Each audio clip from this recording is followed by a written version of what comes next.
If you ever felt like you do the right thing, you show up, you're kind, you treat her well, and somehow she still pulls away or doesn't choose you, I want you to hear this. It's not because you're not good enough, but it might be because you're leading with something she cannot feel. So let's talk about it. A lot of men think that women are just confused. They say they want a good man, but then they end up chasing the guy who doesn't give them any attention or barely calls. But here is what most men don't realize. She's not choosing these men based on a logic, unfortunately. She's choosing them based on how she feels.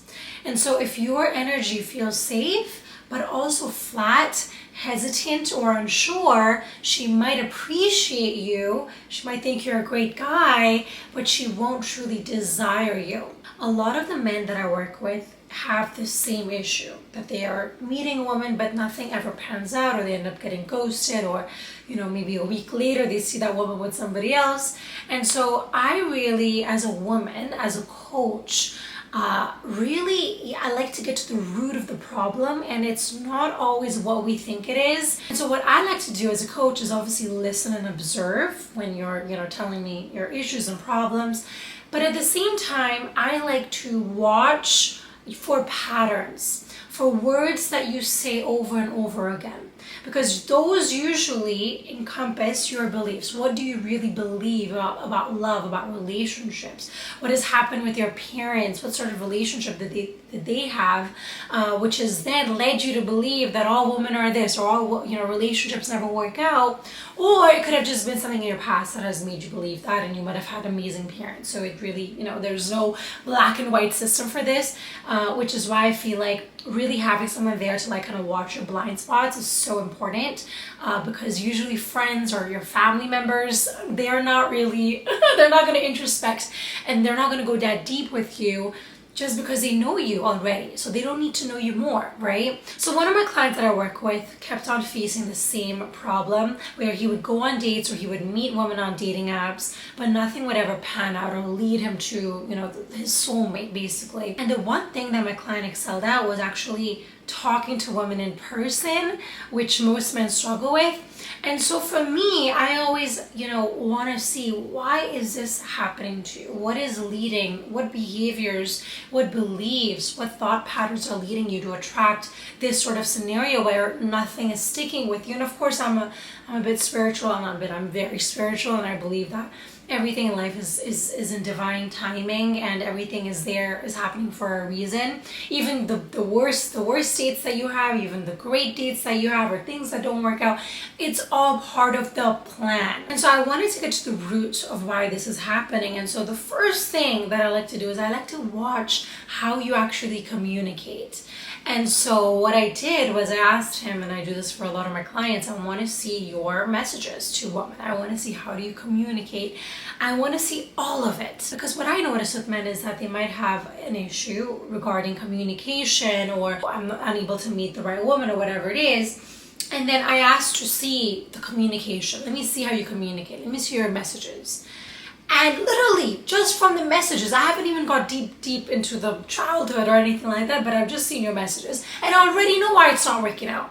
Okay, and majority of the time it is because communication is lacking depth, and the way that you communicate shows a lot about the kind of man you are. Because a lot of men think that they can just speak and be charming, but behind the questions that you ask and behind the conversations that you have, you really can tell the kind of man you are. And so one thing that I noticed with my client was that a lot of his communication style, what he was communicating on these dating apps, or even women that he was going on dates with, it was very superficial. It was very nice. It was very kind. And and of course there's nothing wrong with being kind. I want to remove that from this video. I'm not saying don't be kind. Of course, be kind, be a good human being. All those things are great. But what I'm trying to say is that when you're on a date, and you see something that is a bit off to you, or you're like, why did she say that? Or, these are my values, and whatever she's bringing to the table doesn't align with that. And so when you have that thought pattern, what you do instead of communicating and say, hey, you know what, let's talk about this. This is something that I, have noticed during the time that I'm getting to know you. XYZ. Instead, what you do is you go round and round and round about it. Either that's one of the things you do. You never get to the topic like, hey, this is a deal breaker of mine, or this is something that I don't want in my relationship, whatever it is. Of course, you can be kind about it, but you never get to the point. You go round and round because you're just trying to be kind and you're trying to be nice. I mean, to be honest, that's not really kind. Kindness is very different. This is more of being nice.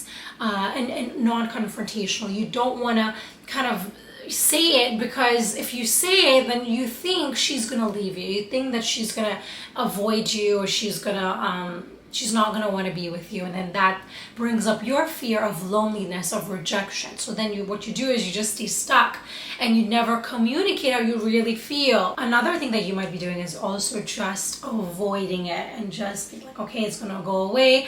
I don't need to talk about it because, it's just too much right now. And then you just kind of avoid it. And then what really happens is that it builds and builds and builds. And then you keep on seeing more and more red flags. And then before you know it, it's too late. You're spending 1-2 years with this woman, and then you're like, oh, I don't want to leave now because I've invested too much time, too much money in this, and so you never leave and you settle. So that's my point here, is that when you're trying to be a good person, that's amazing. And so one of the first things that we worked on was self-confidence, was building her self-worth, his self-worth. And that looks like a lot of grounding your energy, because these days we are so prone to work hard, play hard, to go do this, go do that, and we're constantly in the seat of doing. There's no stillness, there's no peace, there's no presence. And so that's one of the things that we started to do. There's a difference between being kind and being passive, between being reliable and being forgettable. And so it's not about changing who you are, but it's about bringing presence and fire in your energy without performing. Women don't just want a nice guy, they want a man they can feel. That means clarity, that means eye contact, a grounded voice. So ask yourself, am I holding back? Am I filtering my truth? Am I playing small around her energy? So what that really means is firstly being aware of the kind of energy that you bring in a relationship, in dating, the kind of man that you are. And I talk about this all the time. Women actually love when a man can hold his boundaries and can kind of call her out. Again, not in a toxic, unhealthy way, in a loving, kind way, but you're still speaking your truth and what you really feel, regardless of that topic. But when you're able to speak up, instead of just letting her do whatever the hell she wants, women actually don't feel safe around a man who is kind of just being passive and doesn't really care and like, yeah, go and do this and go and do that, whatever, it doesn't matter to me. That kind of energy, it makes her, even though she's probably like, wow, he doesn't care, this is amazing, I'm free, but deep down inside, slowly she starts feeling unsafe in that relationship. And maybe not that moment, but later down the line, what she's probably going to do is she will see other men as the protector and the provider, and so she will feel less desired to you. And this happens very slowly sometimes, and so you might not even notice it or be aware of it, but now you do. The moment that you stop tiptoeing and stop proving yourself is the moment that she is going to feel your leadership and actually trust it. And if this is hitting something deeper, I made a free 15-minute masterclass that shows you exactly why the woman you want isn't choosing you and how to shift that. The link is going to be in the description or showing somewhere right here on the screen. It's been a wake-up call for a lot of men, especially if you're tired just of feeling invisible, tired of doing the same things over and over again and not getting the results that you're looking for. So here's the truth most men miss. Nice is powerful when you're not hiding behind it, and it's just not part of your identity, and that is it. There's nothing else to you. When a man is kind and direct, soft and unshakable, that is what draws a real woman in, a connected woman. And so that is what makes her feel both safe and excited. One of my other clients, he actually was in a relationship with a woman who never revealed to him that she had a child. And that to me really makes me put on my investigator hat on and be like, how did this happen? How did this transpire? How does she not share the biggest thing in her life? What did you do during dating that maybe led her to not share that? Was it more of a superficial relationship? What was really happening? And so that is something that I like to get into whenever I do my one-on-one sessions. And unfortunately, what happened in the relationship is that she put her kid first. And the reality of life, when there's a mother, with a child or children, she is going to put the kids first. Like that is that's a non-negotiable. I mean, there's a lot of parents out there that do it a little bit differently, but for the most part, most parents are going to put their kids first no matter what. And so what happened is that he did feel a bit left out in that relationship. And there was, other things, of course. And so his dilemma was, should I keep dating women with children? Is that going to be a problem? And of course, I like to get into deeper, to understand why is it not okay for you to not be first? Because I mean, in a relationship, even when you do have children, you're never going to be first. The children does come, especially when they're younger. The kids do, let's just say they're sick or something happens in school, you're not going to just ignore the kid because of course you're the first caretaker of the child. And so after a lot of coaching sessions, you realize that he is okay with women, with children, of course. Now, my job is to know, what are your boundaries with that? Do you want the kids to be of a certain age, or you're okay with the kid being 1 year old? Like, what are your boundaries? And also, once you realize these boundaries, how are you going to communicate it to her?